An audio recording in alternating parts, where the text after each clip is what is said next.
Cecilia telah melihat banyak hal. Dirinya telah mengelilingi penjuru dunia dan mengetahui segalanya. Hal yang membuatnya tertarik adalah sifat manusia. Baik hati, jahat, rendahan, polos, bodoh, naif. Cecilia sangat menyukai pertunjukan sifat manusia. Untuk pertama kalinya, Cecilia melihat seseorang yang tidak bisa ia tebak. Laura Alexa. Hal pertama yang dipikirkan Cecilia saat melihatnya adalah wanita yang sangat cantik. Kecantikan yang tidak wajar, sampai membuat Cecilia terpesona. Cecilia tak pernah melihat orang dengan wajah secantik ini sebelumnya, bahkan saat ia mengelilingi dunia. Kecantikannya begitu murni tanpa polesan apapun. Jadi Cecilia penasaran, bagaimana isinya? Apakah seseorang yang polos, naif, baik hati, atau penjahat? Kenapa diam saja? Berapa nilaiku? 100. Oh, sempurna. -100. Kalau begitu, kau mendapat -200 dariku. Juan, di mana kau memungut gadis manis ini? Cecilia mencubit pipi Laura yang langsung ditepis. Sakit. Yang pertama, dia tidak memungutku. Aku datang setelah dia memohon kepadaku untuk jadi istrinya. Juan mengerutkan dahi. Aku tidak. SSTT. Laura menempelkan jarinya di bibir Juan. Yang kedua, aku bukan gadis. Umurku 27 tahun ini. Yang benar 28 tahun, ujar Juan. Ah, diam kau. Cecilia kembali tersenyum saat melihat sifat yang ditunjukkan Laura pada Juan. Untuk pertama kalinya, ia melihat seorang wanita yang begitu berani pada Juan, kecuali dirinya dan Emma. Semua orang, termasuk para mantan Juan, tidak bisa melawan Juan karena pria itu sangat menakutkan di mata mereka. Kenapa kau senyum-senyum begitu, sih? Kau masih waras kan? Laura sedikit merinding karena Cecilia menatapnya dengan lekat sambil tersenyum. Sayangnya, iya, balas Cecilia. Laura berbisik pada Juan. Hei, kau yakin dia waras? Juan malas menjawab, anggap saja, iya. Ngomong-ngomong, bukankah kita belum berkenalan? Cecilia menarik tangan Laura. Aku Cecilia Freya, sahabat baik Juan Shirley. Aku sudah menganggap Juan sebagai adikku sendiri, walau aku terpaksa, sih. Kau akan jadi saudari iparku, jadi tidak perlu merasa canggung saat bersamaku. Laura kebingungan. Seseorang yang hampir membunuhnya malah mengajaknya berkenalan dan ingin jadi akrab dengannya. Maafkan aku. Laura melepaskan tangan Cecilia dengan halus. Tapi, aku tidak tertarik berteman dengan seseorang yang ingin membunuhku. Aku tidak berniat membunuhmu, kok. Yang tadi itu hanya tes saja. Tes, katamu. Aku ingin mengetes, apakah insting Juan masih sekuat dulu atau tidak.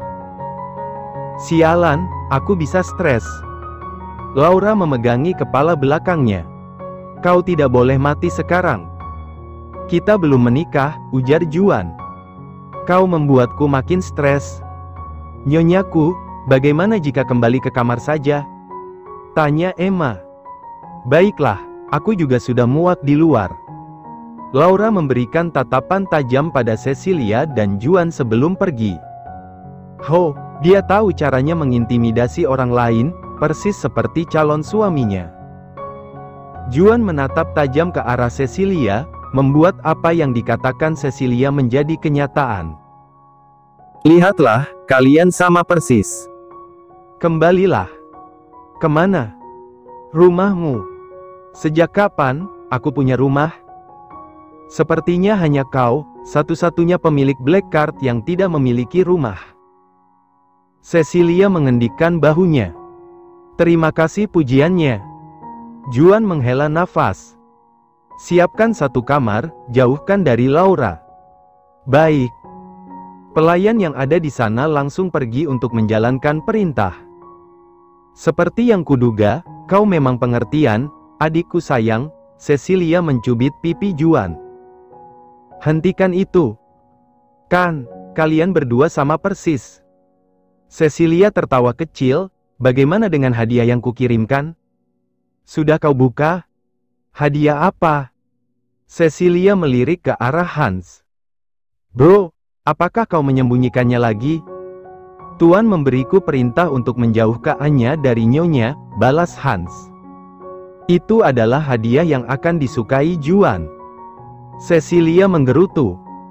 Bawa hadiah itu ke ruang bawah tanah, ujar Juan. Baik, Tuan. Hans pergi untuk mengambil hadiah yang dimaksud. Juan berjalan pergi, diikuti oleh Cecilia. Mereka memasuki lantai bawah tanah yang merupakan tempat penyimpanan senjata dan tempat penyiksaan untuk para musuh yang tertangkap. Ada sebuah ruangan kecil di sana, yang biasa digunakan untuk melaksanakan rapat rahasia.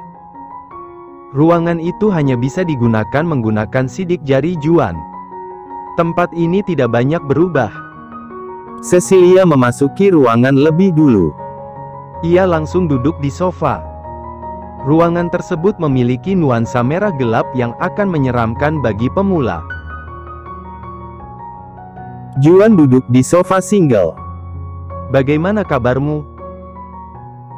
Seperti biasa, cantik dan banyak uang. Syukurlah, kau tidak berubah sama sekali setelah terjebak dengan Yakuza selama beberapa saat.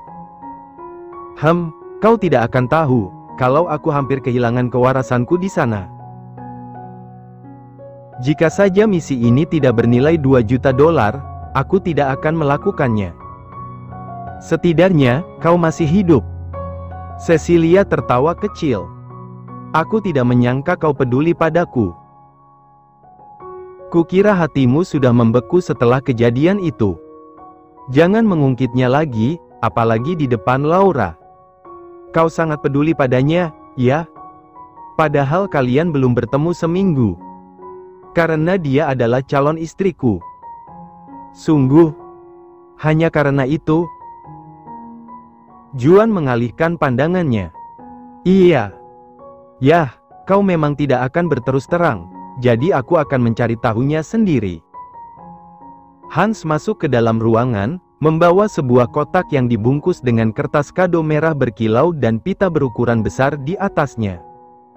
Kotak tersebut diletakkan di atas meja. Bagaimana jika kau menebak isinya? Tanya Cecilia. Jika bukan kepala, maka usus atau jantung. Hans membuka kotak tersebut.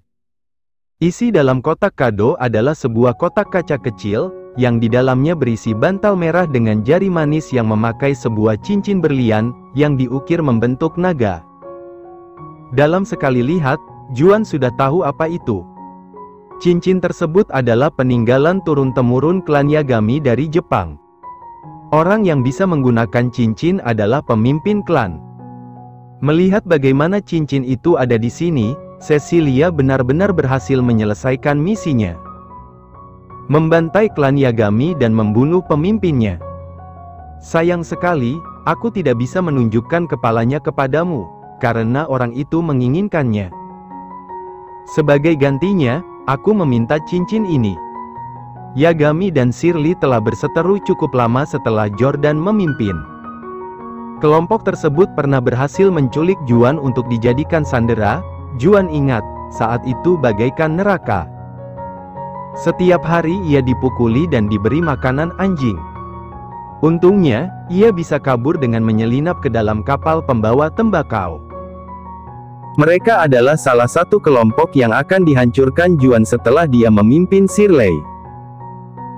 Tapi Cecilia lebih dulu mengambil start. Kau baca asteris ngan? Juan mengambil cerutu. Yah, maaf, ini kan pekerjaanku. Cecilia meneguk wine yang dituangkan oleh pelayan. Aku ingin bicara padamu, ini penting. Soal Laura, kan? Iya. Cecilia meletakkan gelas wine. Dia bisa membahayakan Shirley. Aku tahu. Kecantikannya luar biasa, sifatnya juga akan menarik banyak orang. Iya. Jujur saja, aku menyukainya. Kalian sangat cocok. Tapi apa kau yakin akan membiarkannya menjadi istrimu secara terang-terangan? Bagaimana kalau menyembunyikannya? Apa yang kau khawatirkan? Banyak orang yang mengincarnya? Ini adalah resiko menjadi bagian dari Shirley. Lagi pula, dia bilang, tidak masalah untuk mati asalkan bisa menikmati kekayaan. Setidaknya, dia harus bisa melindungi dirinya sendiri. Dia pandai berkelahi. Kelihatannya saja kurus, tapi sebenarnya dia sangat kuat. Bagaimana dengan pendidikan dasar? Aku yakin kau sudah tahu. Tidak akan ada yang mau mengajarinya setelah insiden Daisy. Kau adalah orang pertama yang berbuat sejauh ini di Shirley. Yah, kecuali kau mengancam beberapa orang, aku yakin mereka mau mengajari Laura. Apa kau senggang? Pertanyaan Juan membuat Cecilia menegakkan punggungnya. Aku tidak tertarik menjadi guru. Ku beri $5 juta. Wanita itu terlanjur membenciku, dia tidak akan suka diajari olehku. Dia adalah tipe pemberontak, aku yakin dia akan melarikan diri saat pelajaran. Kau bisa mengatasi itu, kan? Astaga, Juan Shirley. Aku tidak menyangka, kau sangat tidak peka. Apa kau tidak mengerti? Aku mencoba mengatakan kalau aku capek setelah menjalankan misi terakhir. Kelihatannya, tidak begitu. Bicara denganmu membuat darahku naik. Sama-sama. Cecilia berdiri.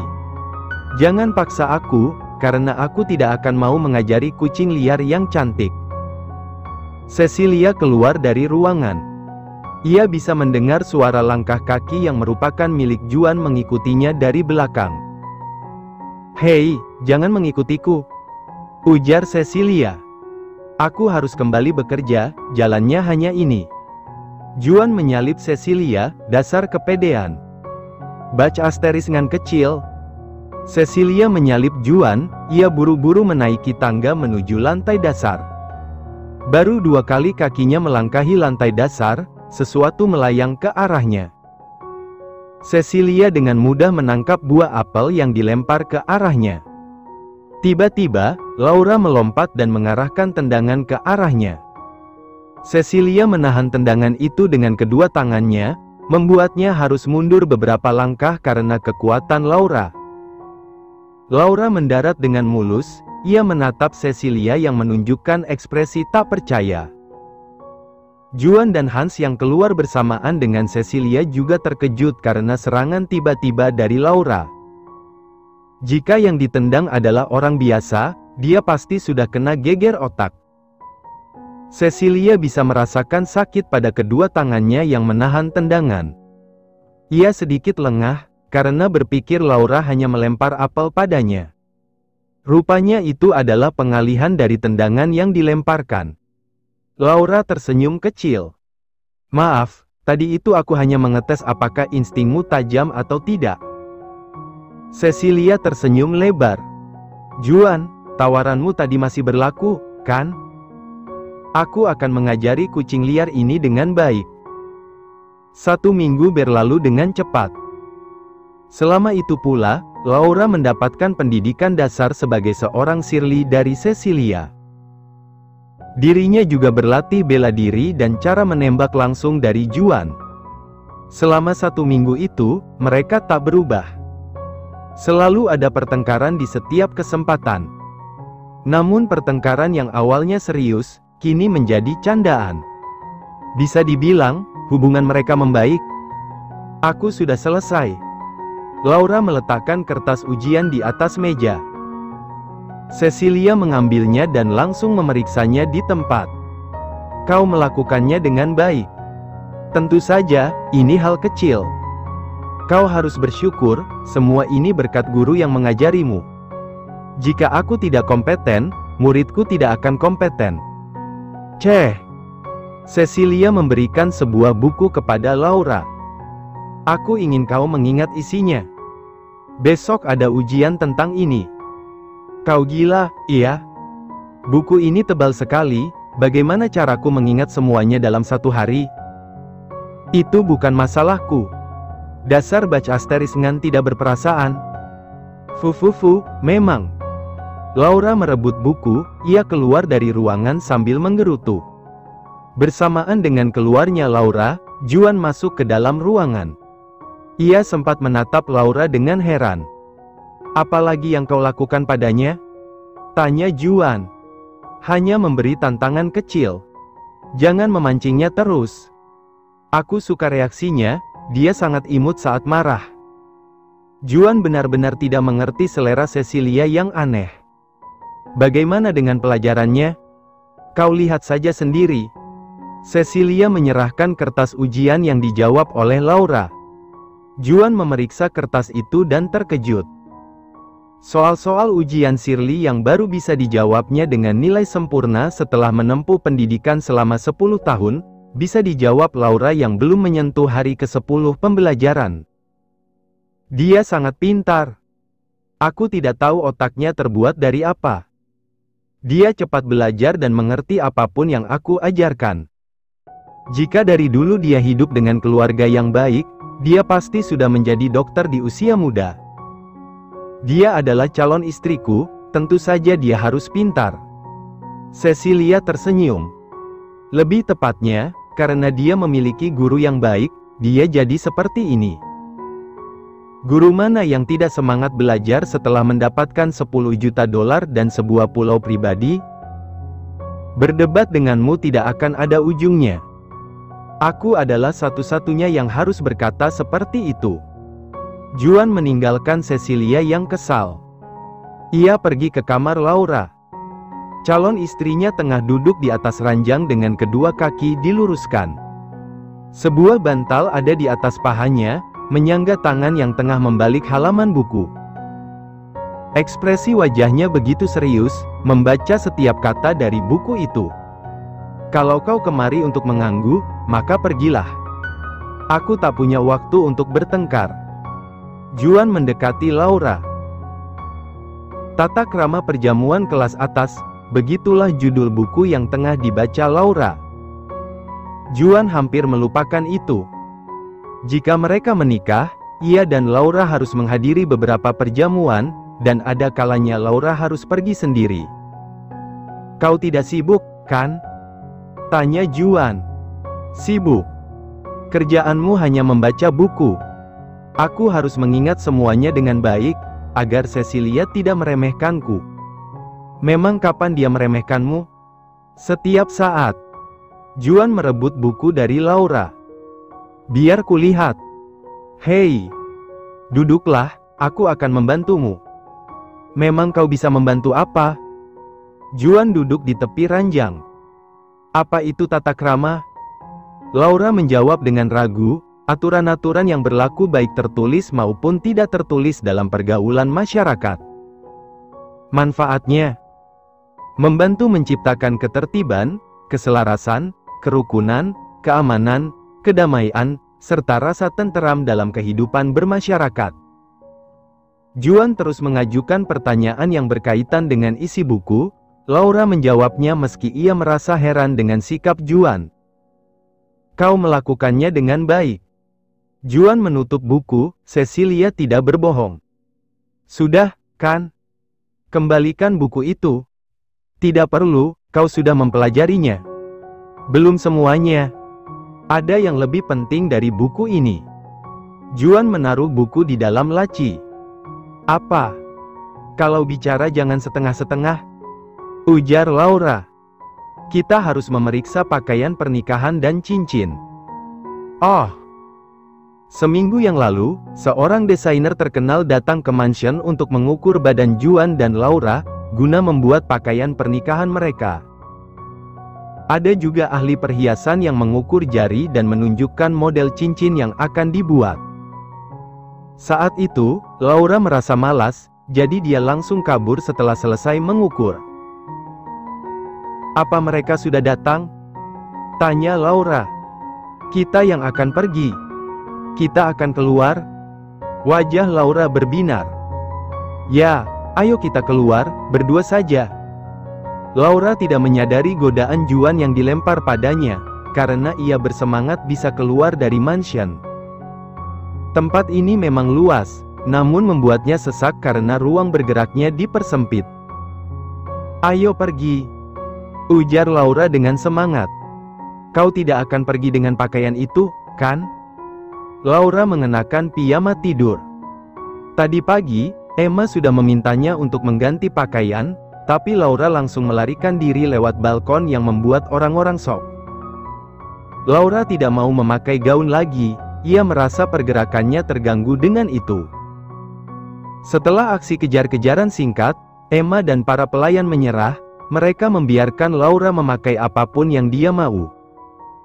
"Baiklah, tunggu sebentar, ya. Jangan batalkan niatmu, aku hanya sebentar."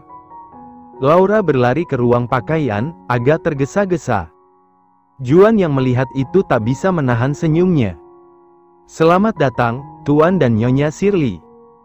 Para pegawai butik berjejer dengan rapi untuk menyambut tamu penting yang datang. Laura yang masih canggung dengan sambutan itu melirik Juan yang tengah ia gandeng tangannya. Juan menunjukkan wajah datar dan berjalan dengan santai. Entah kenapa, Juan terlihat sedikit keren. Tidak, Juan memang terlihat keren. Laura bisa berpikir begitu saat melihat wajah para pegawai wanita yang memerah saat menatap Juan. Dia memang tampan, sih. Aku tidak pernah melihat pria setampan dia sebelumnya. "Apa ada sesuatu di wajahku?" tanya Juan. "Ada orang tampan." Laura mengedipkan sebelah matanya. Juan tersenyum miring. "Dari mana kau belajar mengatakan itu?" "Bakat alami." "Dasar penggoda." "Enak saja." Pemilik butik yang telah menunggu langsung mengantarkan mereka ke sebuah ruangan yang hanya bisa dimasuki orang-orang tertentu saja. Ruangan itu berisi beberapa manekin yang memakai pakaian pernikahan. Melihat gaun yang dipakai manekin saja, Laura sudah terpesona. Desainnya sangat indah, nampak rumit, namun tidak berlebihan. Laura yang tidak pernah tertarik pada fashion saja terpesona, apalagi orang yang mengerti fashion. "Ini adalah pakaian yang telah saya selesaikan." Pemilik butik menarik sebuah tali yang membuka tirai putih. Di balik tirai, terdapat sebuah gaun putih panjang dan tuxedo putih. Wajah Laura memerah, pakaian tersebut sangat cantik sampai membuatnya tak enak. "Aku akan memakai pakaian ini." "Benarkah?" Padahal Laura tak suka memakai gaun. Namun saat melihat ini, dia ingin cepat-cepat memakainya. Juan yang melihat reaksi Laura, langsung mendorong pelan punggung Laura. "Cobalah." Pemilik butik membawa 3 orang pelayan wanita yang membantu Laura mencoba gaun di ruang ganti. Sementara Juan, duduk di sofa panjang sembari menunggu. Ia mengambil ponselnya dan memeriksa pesan masuk dari Hans. Beberapa foto yang dikirimkan Hans padanya adalah Kenan yang tengah terbaring di rumah sakit. Paman yang mengirim mata-mata selama 15 tahun terlihat begitu menyedihkan. Wajahnya dipenuhi perban, salah satu matanya kebiruan. Satu kakinya tergantung, satu tangannya dibalut, dadanya ditempeli perban karena tembakan, dan beberapa kondisi lainnya. Juan menelepon Hans. "Apa katanya?" Menurut laporan, Kenan dikejar oleh kelompok bersepeda motor yang langsung menghajarnya habis-habisan. Beberapa pengawal yang bersama dengannya terluka parah. Sampai saat ini, Kenan masih mencari siapa yang mengirim kelompok itu. Dia sangat bodoh. Bukankah sudah jelas siapa yang mengirimnya? Beberapa penyelidik bergerak ke Shirley. "Aku terlalu sibuk mempersiapkan pernikahanku. Bagaimana aku sempat mengirim hal seperti itu? Apa yang harus saya lakukan sekarang?" "Kirimkan saja buket bunga." "Baik." "Lalu, mulai hias mansion. Aku ingin pernikahan dipercepat. Sebar undangan sesegera mungkin." "Baik."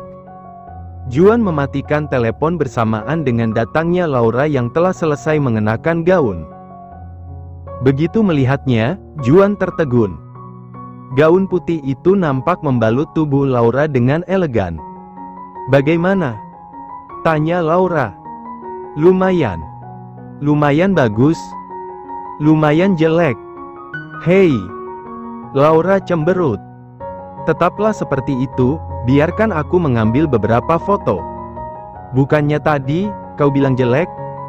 Aku harus mengabadikan kejelekanmu ini. Baca asteris ngan.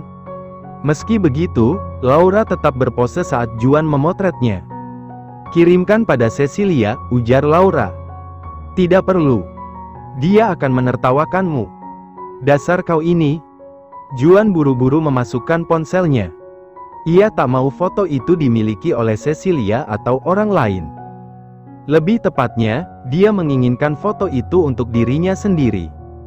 Aku penasaran, bagaimana caramu menyelesaikan gaun ini dalam seminggu? Tanya Laura. Itu adalah rahasia bisnis. Balas pemilik butik dengan senyuman. Laura menatap Juan, apa kau tidak akan mencoba pakaianmu? Tidak perlu. Aku tahu pakaian itu akan terlihat bagus padaku. Laura tak memberi balasan, ia hanya menatap Juan dengan kesal, kemudian melirik pemilik butik. Hanya ini pakaian yang harus aku coba, kan? Saya sudah menyiapkan satu pakaian lagi, untuk pesta dansa malam hari, dan acara tengah malam, balas pemilik butik. Hah? Bukannya hanya ada acara pernikahan, lalu pesta dansa saja? Laura langsung menyesali perkataan bodohnya itu. Tentu saja acara tengah malam yang dimaksud adalah malam pertama yang akan merenggut kesuciannya. Sial, aku lupa kalau suami istri akan melakukan itu. Kau tidak perlu mencoba itu, bungkus saja langsung, ujar Juan. Baik, Tuan Shirley. Pemilik butik memberi isyarat pada pegawainya untuk membungkus pakaian mereka. Mumpung masih di sini, sebaiknya kau membeli beberapa pakaian. Mendengar perkataan Juan, Laura terheran. Pakaianku, kan, sudah banyak. Untuk apa membeli lagi? Itu hanya membuang-buang uang. Shirley tidak pernah memikirkan uang. Tapi aku memikirkannya. Carikan beberapa pakaian untuk Laura, langsung coba dan tunjukkan padaku. Hei! Laura menggerutu saat ia didorong oleh pemilik butik untuk memilih beberapa pakaian. Pakaian yang dipilihkan pemilik butik kebanyakan adalah gaun, tapi Laura memilih untuk memakai pakaian kasual dan santai. Selesai mengganti pakaian, Laura menunjukkan dirinya di depan Juan, namun reaksi pria itu tidak spesial. Lumayan. Coba yang lain. Tidak buruk. Laura menunjukkan pakaian ke-21. Sebuah crop top berwarna putih dan celana panjang biru. Kalau kau menyuruhku menggantinya lagi, kubunuh kau. Juan mengendikkan bahunya. Baiklah, ini bagus. Bungkuskan semuanya. Semuanya. Laura menganga. Baik, Tuan Shirley. Pemilik butik yang kejatuhan uang langsung memerintahkan pegawainya membungkus semua pakaian. Lalu, aku ingin semua pakaian wanita di tempat, lanjut Juan. Hei, Juan. Baik, Tuan Shirley. Juan berdiri, ia menarik pinggang Laura. Gunakan pakaian ini untuk sekarang. Bukannya kau menghamburkan terlalu banyak uang? Kau sendiri yang bilang ingin tahu rasanya jadi orang kaya. Ini berlebihan. Untuk Shirley, ini hanyalah pengeluaran kecil. Laura menatap Juan dari atas sampai bawah. Pria itu mengenakan setelan jas formal. Laura baru sadar, kalau Juan tidak pernah memakai setelan kasual sebelumnya. Bahkan rambut Juan selalu ditata rapi dengan gel, yang membuatnya nampak kaku. Apa kau punya uang tunai? Tanya Laura. Tidak bawa. Bagaimana dengan kartu kredit lain? Juan mengeluarkan dompetnya dan memberikan sebuah kartu hitam pada Laura. Kau boleh memilikinya. Laura menatap kartu itu dengan perasaan berdebar. Kau tidak bohong, kan? Ini jadi milikku sekarang. Jangan ditagih lagi, ya? Laura menjelajahi bagian pakaian pria. Ia mengambil setelan kasual, lalu kembali kepada Juan. Ini. Aku tidak. Kau membelikan banyak untukku, jadi aku akan membelikanmu ini.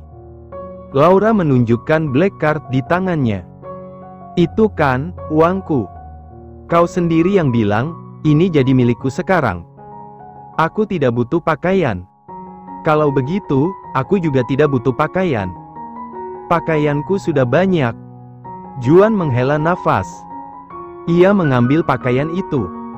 Terima kasih. Pakailah. Apa? Kenapa kaget begitu? Aku hanya memintamu memakainya. Juan menatap setelan tersebut dengan ragu. Ia jarang memakai pakaian kasual sebelumnya. Laura mendorong Juan memasuki ruang ganti. Perlu kubantu? Tanya Laura. Kau berencana menyerangku saat aku telanjang?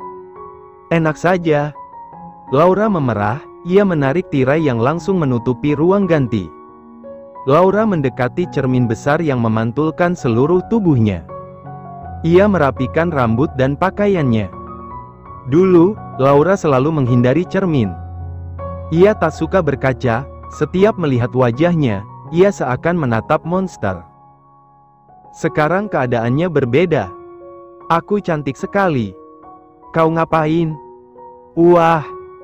Laura terkejut saat Juan sudah berdiri di sebelahnya. Lebay. Aku beneran kaget, tahu? Laura menatap penampilan baru Juan. Pakaian kasual yang ia pilihkan sangat cocok untuk Juan. Bagaimana? Tanya Juan. Lumayan. Jangan berbohong. Cih. Laura mengacak-ngacak rambut Juan yang tertata rapi. Apa yang kau lakukan? Juan menahan kedua tangan Laura. Wow. Laura tertegun saat melihat penampilan baru Juan, kau tampan. Laura tersenyum, kau terlihat tampan saat tampil santai seperti ini. Kau harus menurunkan rambutmu lagi nanti. Juan terdiam. Ia tak mendengarkan perkataan Laura. Ia diam karena senyuman yang ditunjukkan Laura padanya. Ini pertama kalinya ia melihat senyuman penuh rasa bahagia di wajah Laura. Sekali lagi, rasa tamak menguasai dirinya. Ia ingin melihat senyuman itu lagi. Mumpung masih di luar, bisakah kita pergi ke beberapa tempat sebelum kembali ke mansion? Tanya Laura. Kau mau jalan-jalan? Laura menggenggam tangan Juan, anggap saja ini kencan pertama kita. Itu tidak benar. Kau tidak mau? Bukan begitu. Juan menarik tangan Laura, jari-jari mereka memasuki sela-sela jari satu sama lain. Aku yang seharusnya mengatakan itu. Juan mengecup punggung tangan Laura. Mau berkencan denganku? Laura tertawa kecil. Tentu saja, Tuan Shirley.